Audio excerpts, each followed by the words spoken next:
विधियां तमाम हैं, बहुत विधियां हैं।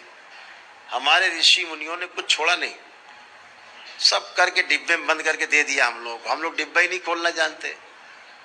अब डिब्बा ही नहीं खोलना जानते तो क्या जानोगे।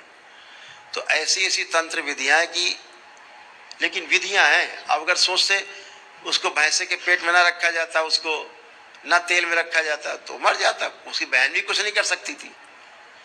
तो ऐसे ही जब समान वायु पूरी बाहर हो जाती है, प्राण वायु भी बाहर हो जाती है, यानी प्राण निकल जाते हैं, उसके बाद भी अगर उदान वायु थोड़ी सी 25% तक बाहर निकल जाए तब भी आदमी को जिंदा रखा जा सकता, किया जा सकता है।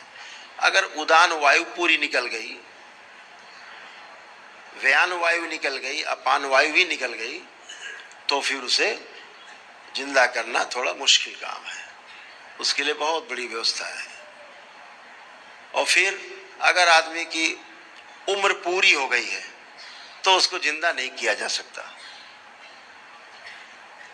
ईश्वर के यहाँ से विधान है, अगर अकाल मृत्यु है तो ही उस पर ये सारी प्रक्रिया की जा सकती। पूछते हैं गुरु जी, सब लोग पूछते हैं गुरु जी, सब लोग पूछते हैं गुरु जी कैसे जिंदा कर देते, तो हमने आज उसका रहस्य बता दिया आपको, ऐसे जिंदा हो जाता।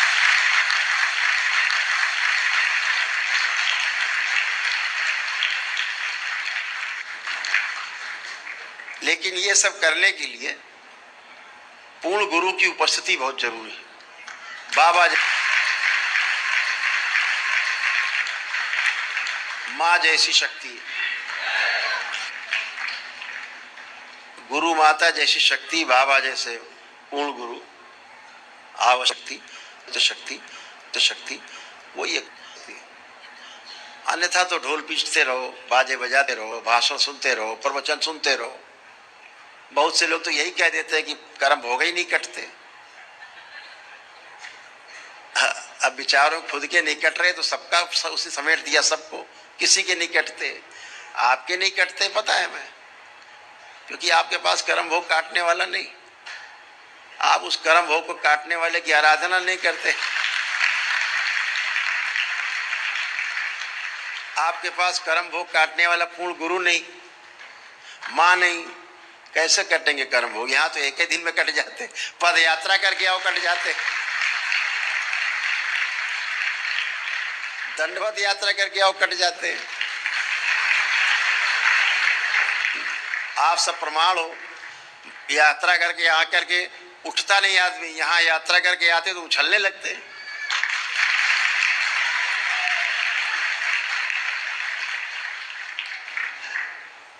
फर्क है। अब आप बर्फ से कहो भैया जरा खाना बनाना, तवा रख दिया तुम्हारे ऊपर, खाना बनाएंगे, कैसे बनेगा। आग पे रखो तवा तो रोटी बनेगी।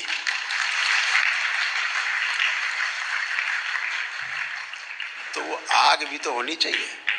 तो आप सबने इतनी बड़ी बड़ी यात्राएं करी, हम तो वीडियो देखते हैं, तो वीडियो देखते हैं तो फिर कभी कभी मन बहुत व्यथित हो जाता है आपकी यात्रा देख के, दंडवत यात्रा देख के बहुत मन व्यथित होता है।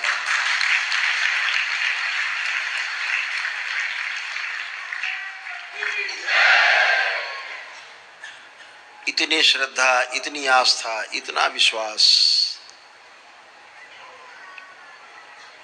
ये आपके अंदर जो है ना, यही माध्यम है आपका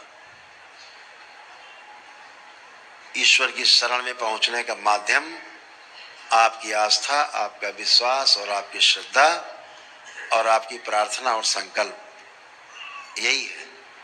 आप अपने प्रार्थना और संकल्प से ही अच्छे होते हो, क्योंकि आप प्रयास करते हो, क्योंकि आप प्रयास करते हो।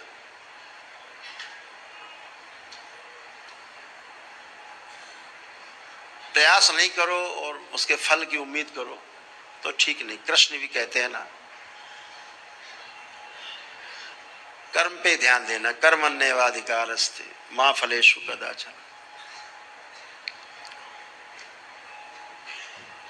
सारा ध्यान कर्म के ऊपर होना चाहिए,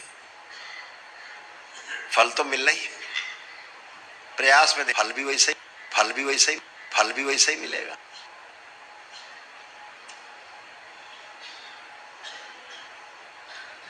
हर रूप अलग अलग है, ईश्वर के हर रूप अलग अलग है। जैसे कि विष्णु है, भगवान नारायण है, अलग अलग है, रूप अलग अलग है, शक्ति अलग अलग है। फिर भगवान विष्णु ने कई अवतार भी लिए, 12 अवतार भी हैं, वामन अवतार भी है, तमाम प्रकार के अवतार लिए। हर अवतार का एक अलग अलग कैरेक्टर है। यदि उस अलग कैरेक्टर की आप पूजा अर्चना करोगे तो वैसे ही हो जाओगे।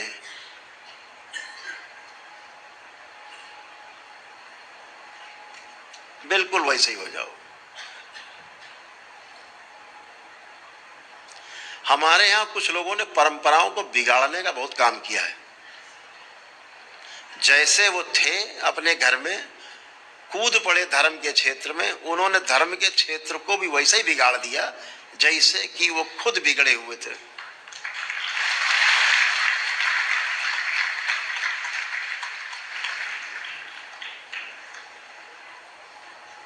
हमारे वेद कहते हैं,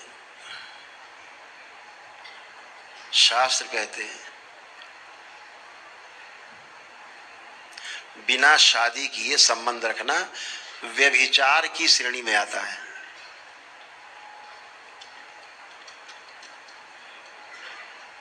हमारे वेद, हमारे शास्त्र बिना विवाह किए पत्नी जैसे संबंध बना के रखने को व्यभिचार की श्रेणी में रखते हैं।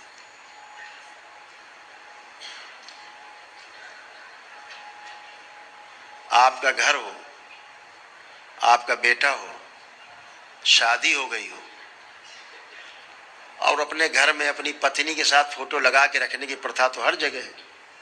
अगर पत्नी की फोटो ना लगा करके वो कहे कि मेरी प्रेमिका है एक, उसके साथ फोटो खिंचा घर में टांगे, कैसा लगेगा आपको? आपके पति देव आपकी फोटो के बजाय किसी अन्य महिला की फोटो लगा के घर में टांगे और फिर सबसे कहें पूजा करो इनकी। कितने तैयार है महिलाएं? हाथ उठाएं। नहीं तैयार? कोई नहीं?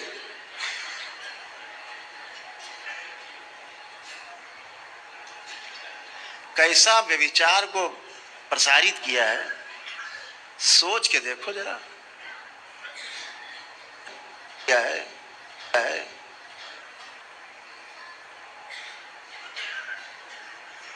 जिसको ऋषि मुनियों ने नकार दिया, स्वयं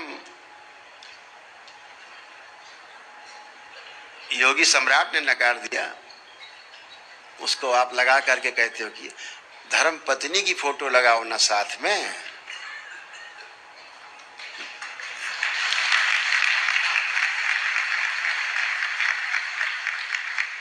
मर्यादा है, इसलिए शब्दों को हम बचा के बोल रहे हैं। बोलने का मन तो बहुत करता है।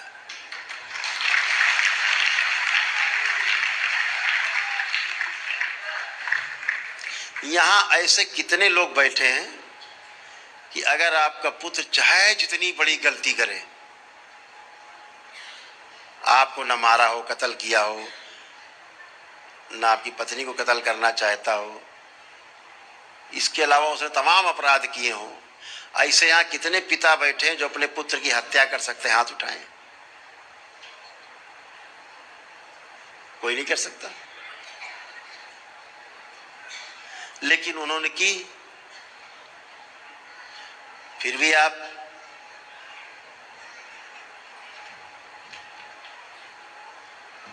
बंद है।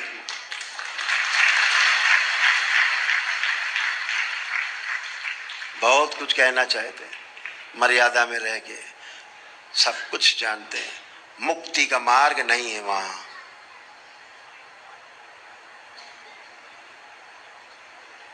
वो ठीक कहते हैं, वो भगवान है।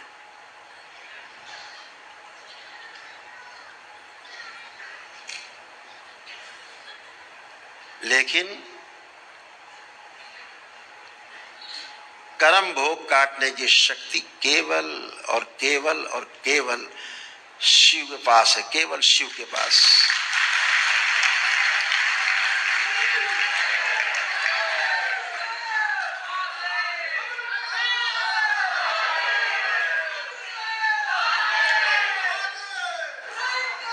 स्वयं भगवान श्री कृष्ण को अपना भोग काटना पड़ा था। बाली की जो हत्या थी, बहेलिया बनके उसने तीर मारा, तब वो कर्म भोग पूरा हुआ। खुद का कर्म भोग नहीं कटा।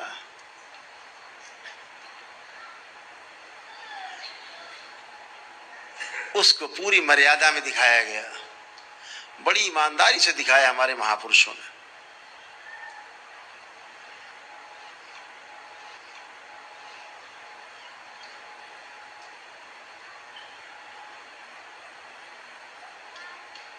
तो आपके कैसे कर्म भोग कट जाएंगे? बिना शिव की शरण में आए कर्म भोग कटना असंभव।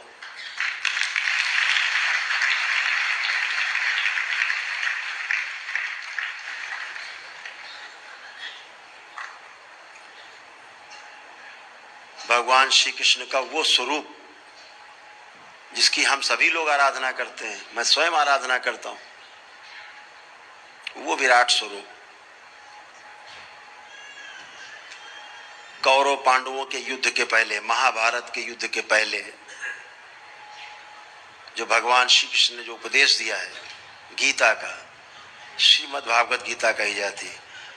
श्रीमद् भागवत गीता का क्या अर्थ है?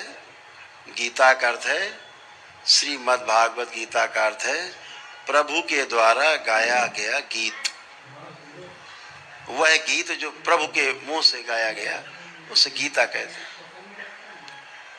उस स्वरूप का दर्शन करिए और शरणागत होइए उनके, खूब दंडवत करिए, खूब प्रार्थना, खूब पूजा, खूब आराधना। वो स्वरूप है उनका पूजा के योग्य, आराधना के योग्य। पूजा का अर्थ होता है हम तुम्हारे जैसा बनना चाहते हैं प्रभु, इसलिए हम तुम्हारी पूजा करते हैं।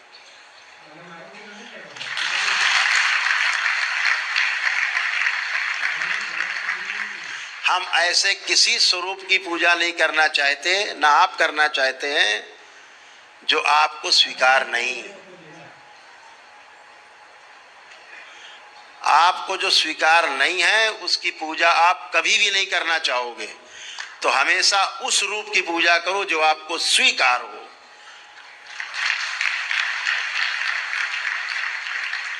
उस वंशी वाले की पूजा करो, दिन रात करो। कब तक करो?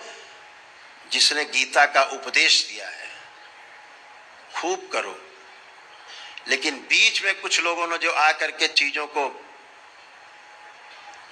वासनाओं से भर दिया है, अपनी वासना को छिपाने के लिए उसको ऐसा ऐसा रूप दिया है, अपनी काली करतूतों को छुपाने के लिए ऐसे ऐसे रूप प्रस्तुत कर दिए जो कभी थे ही नहीं।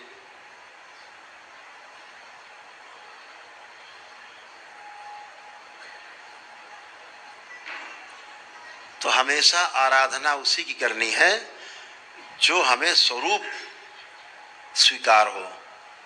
जैसे माँ का स्वरूप है पालने वाला, स्वरूप में है, अपने रूप में है, अपने रूप में है, स्वीकार।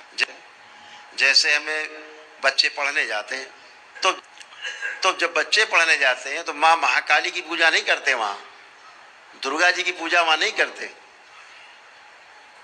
वहां श्री दस महाविद्या की पूजा नहीं करते, वहां मां सरस्वती की पूजा करते हैं।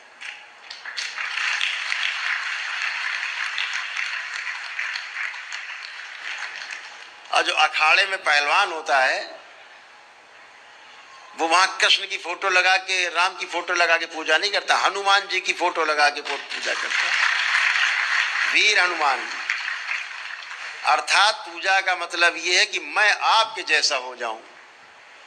भगवान राम की पूजा इसलिए करते हैं सीता की परिवार के साथ, राम परिवार के साथ, कि ऐसा ही मेरा सुंदर परिवार हो जिसमें राम लक्ष्मण भरत शत्रुघ्न हो, और हनुमान जी जैसा सेवक हो। इसलिए वो राम दरबार है। ये घर में पूजा के योग्य है, जो राम दरबार है ये पूजा के योग्य है।